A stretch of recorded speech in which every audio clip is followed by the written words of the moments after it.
Hi friends, ఈరోజు special ఏంటంటే పెసరపప్పు బాస్మతి రైస్తో దాల్ రైస్ చేస్తున్నాను అనమాట. ఇది ఎలా చేయాలో చూపిస్తా చూడండి. మన ఇంట్లో ఏమి కూరగాయలు అవి ఇవి లేనప్పుడు చేసుకోవచ్చు అనమాట.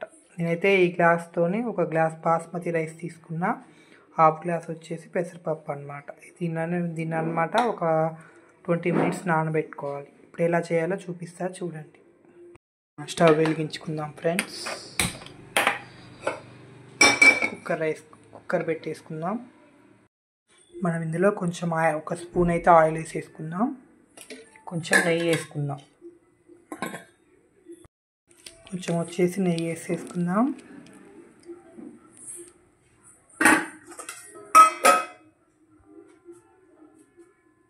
ఆయిల్ వేడెక్కింది కదండి. ఇప్పుడు ఇందులో మనం బిర్యానీ ఆకు, బ్లాక్ ఇలాచి, 2 ఇలాచి, దాల్చిన చెక్క, లవంగాలు ఉంటాయి కదా, అవి వేసేసుకుందాం. మంచిగా వేగాక ఇందులో సన్నగా పొడుగ్గా కట్ చేసుకున్న పచ్చిమిర్చి,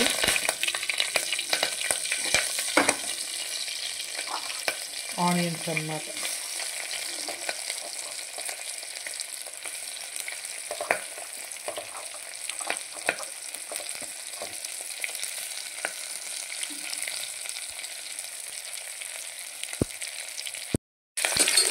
మంచిగా వేగాలన్నమాట.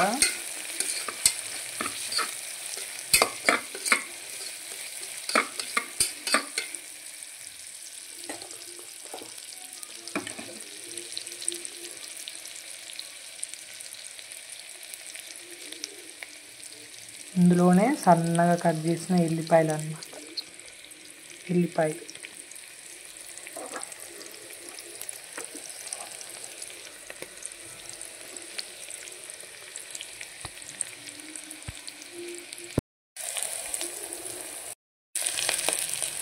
వేగినాయి కదండి. కొంచెం అల్లం వెల్లుల్లి పేస్ట్ చేసుకుందాం. అల్లం వెల్లుల్లి పేస్ట్,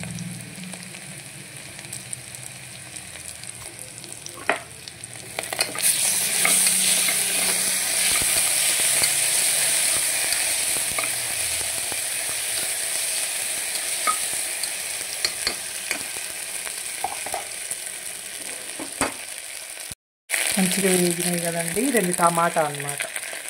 పొడుగ్గా కోసేసుకోవాలి టమాటా.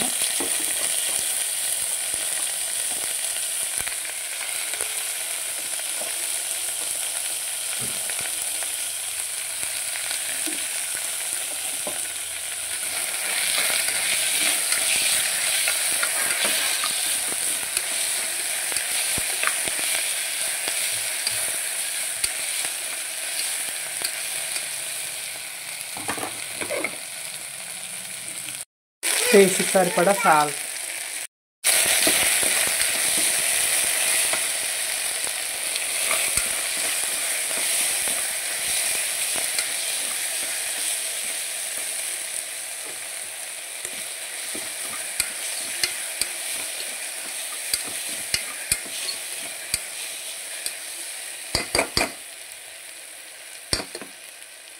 కస్తూరి మెంతి అండి. ఇది కొత్త ఆవకాయ చట్నీకి అయితే చాలా బాగుంటుంది అన్నమాట.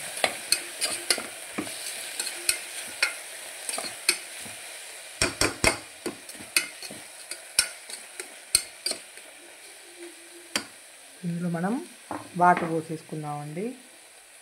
గ్లాసున్నర తీసుకున్నాం కదండి పప్పు రైస్ వచ్చేసి బాస్మతి రైస్ వచ్చేసి మనం 2 గ్లాసులు వాటర్ తీసేసుకున్నాం. 2 గ్లాస్ వాటర్ అన్నమాట.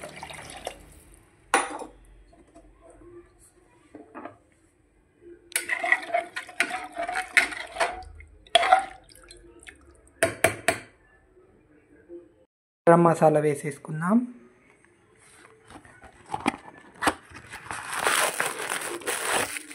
కొంచెం వేసేసుకుంటే చాలు గరం మసాలా.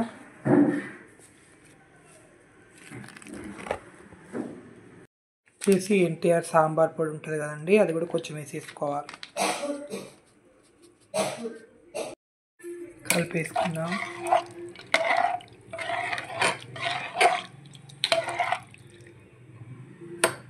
ఇప్పుడు ఇందులో మనం బాస్మతి రైస్ నానబెట్టేసుకున్నాం కదండి, అవి వేసేసుకుందాం.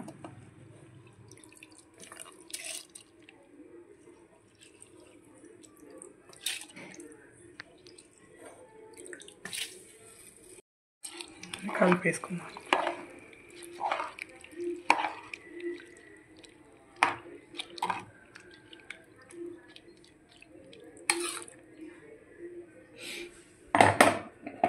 కుక్కర్ మూత పెట్టేసుకుందాం అండి.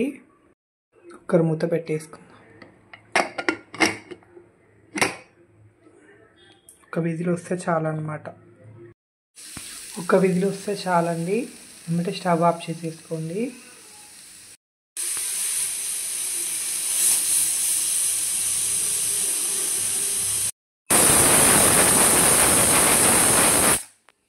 స్టవ్ బంద్ చేసుకోండి. తాగాక ప్రెషర్ పోయాక చూద్దామండి. పెసరపప్పు దాల్ రైస్ చూద్దామండి. సిన్నంత గాలి పోయింది కదా. పెసరపప్పు దాల్ రైస్ అన్నమాట.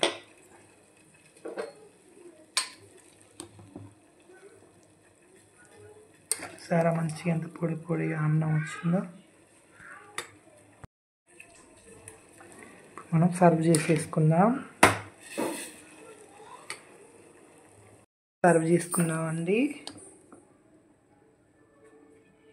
పెసరపప్పు దాల్ రైస్ అన్నమాట, వేడి వేడిగా.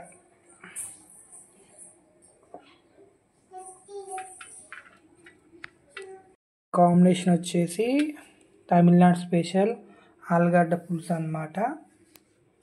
కంపల్సరీ ట్రై చేయండి, చాలా బాగుంటుంది. లైక్ చేయండి, కామెంట్ చేయండి, సబ్స్క్రైబ్ చేయండి.